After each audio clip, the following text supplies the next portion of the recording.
They really thought they got away with it. Two fake HOA cops, dressed in dollar store tactical vests, smashing my Jeep with crowbars in broad daylight, then tossing the weapons and sprinting off like cartoon villains. What they didn't know, every second had been caught on 3 different cameras, and the man they just messed with was the newly appointed police chief of Ridgeway County. Before we dive in, comment which country you're watching from. Let's see how far this story travels. But before all that, before the arrests, before the shock, before the handcuffs, here's how it actually started. I moved into Maple Ridge only 3 weeks earlier. Not because I wanted a fancy neighborhood, but because the house was 5 minutes from my station and close enough for my mother to get help fast if she ever needed me. It was supposed to be simple, quiet, a fresh start. But Maple Ridge had one problem. Her, Victoria Hale, the HOA president. She didn't like new people. She didn't like authority. And she especially didn't like that a newcomer had just bought the last available house near the clubhouse. The first week, she welcomed me by listing out a dozen rules about landscaping, parking, trash bin visibility, house paint tone, mailbox shine level, you name it. All delivered with a smile sharp enough to cut glass. I was polite. I honored the reasonable rules, but Victoria wasn't after compliance. She was after control. The second week, the harassment began. Fake violation slips on my door, a warning about excessive vehicle activity, even though I owned one car. A notice about suspicious late-night movements. I work night shifts. She knew that. Then came the statement that told me everything. Some residents think people like you don't fit the culture of Maple Ridge. Not political, just snobbish, targeted, territorial. Victoria didn't like losing power, and a police chief moving in meant she suddenly couldn't run her little kingdom unchecked. So she escalated. One Thursday afternoon, I walked out of the station and headed home, ready to finally relax. I turned the corner onto my street and froze. 2 men in black HOA cop vests stood around my Jeep, crowbars gleaming in their hands. They weren't vandalizing it quietly. No, they were taking full, brutal swings, laughing after every hit, a headlight cratered inward. They tossed the crowbars and jogged down the road like they had somewhere important to be. I parked, stepped out, and approached calmly.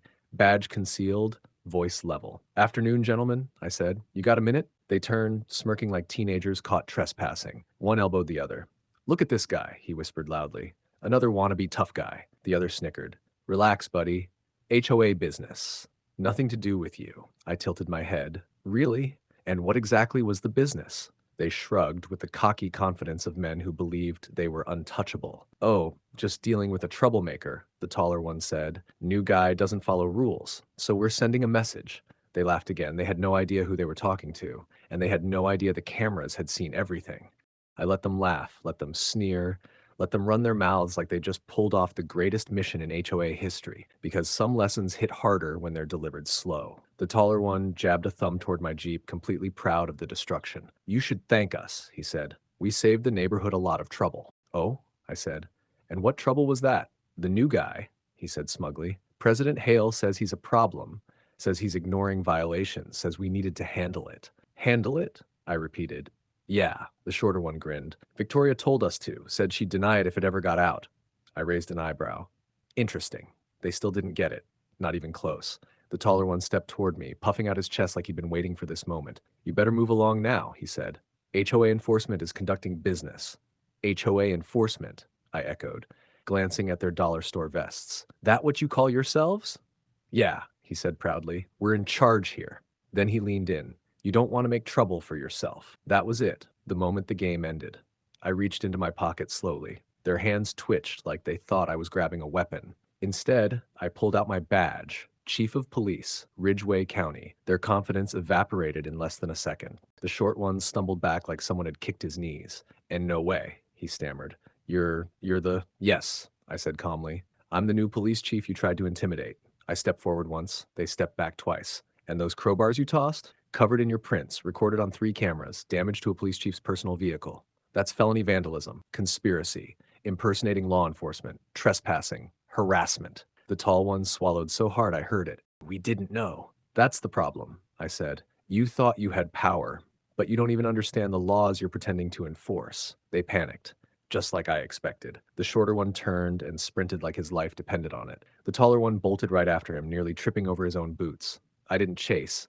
They'd already lost. I walked back to my house, stepped inside, and grabbed the remote connected to my home surveillance system. With one tap, the footage lit up the screen. Crystal clear. 2 fake HOA cops, 2 crowbars, multiple strikes against my Jeep, full faces, full audio, even their little confession. Perfect evidence. I forwarded the footage to my deputy, Officer Martinez.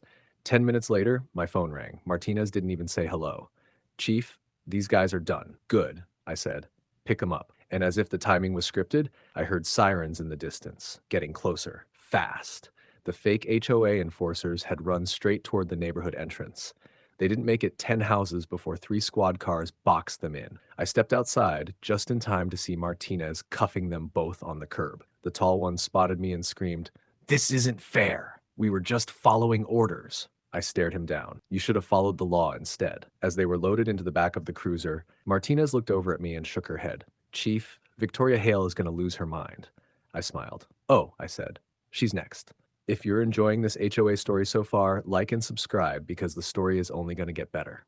Victoria Hale thought she ran Maple Ridge, thought everyone bowed to her, thought her clipboard, her fake authority, and her little army of wannabe enforcers made her untouchable. She was about to learn what real authority looks like. The moment her 2 officers were hauled off, I headed straight to the HOA clubhouse. Victoria was already outside, arms crossed, lips pursed, standing like she was posing for the cover of Tyrant Monthly. She saw the patrol cars leave the neighborhood with her men inside. Her smug expression cracked like thin ice. "What did you do?" she demanded, heels snapping on the pavement as she marched toward me. "What I do every day," I said calmly. "My job." Her eyes narrowed. "You had no right to arrest my staff?" "Your staff?" I lifted a brow. "You mean the 2 men who smashed my Jeep with crowbars? The ones impersonating police? The ones who confessed to acting on your instructions?" Her face went sheet white. "That's a lie," she snapped. "They misunderstood." I held up my phone. Footage played instantly. Her voice, her tone, her instructions. "If he becomes a problem, handle it, deny everything." Victoria's mouth hung open. "I didn't mean, you can't use that against me." "I can," I said, "and I will." Right then, Deputy Martinez pulled up beside us. She stepped out, holding a folder thick with printed screenshots and clipped reports. "Miss Hale," Martinez said, "we need to speak with you regarding conspiracy to commit vandalism, harassment, and impersonation of law enforcement." Victoria puffed up, still trying to hold on to whatever imaginary power she thought she had left. "This is HOA jurisdiction. You can't arrest me on my own property." "Actually," Martinez said, flipping a page, "you don't even own this property. It's leased by HOA funds you've been misusing." Victoria froze. I spoke softly. "Your reign is over." She backed away, shaking her head. "No, you can't do this. I am the president of Maple Ridge Estates, and I'm the chief of Ridgeway County," I said. "And you broke the law." Martinez stepped forward. "Victoria Hale, you're under arrest." The click of handcuffs echoed down the quiet street. Neighbors emerged from their porches, watching, whispering. For the first time since moving in, I saw something in their faces I hadn't seen before. Hope. As Victoria was escorted to the cruiser, she screamed, "This neighborhood needs me. You'll all regret this." No one moved. No one defended her. No one cared.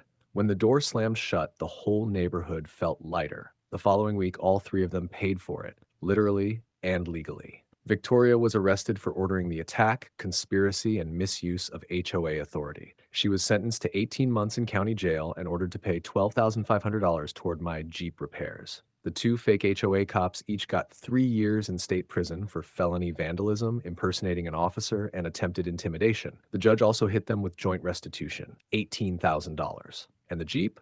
Between Victoria's fine, the restitution, and the HOA insurance payout, every cent was covered. $30,500 in total. And that's how their little HOA power trip turned into prison time, all because they picked the wrong neighbor. What do you think, folks? Was justice served? What would you have done if fake cops wrecked your car? Let me know down in the comments. The end.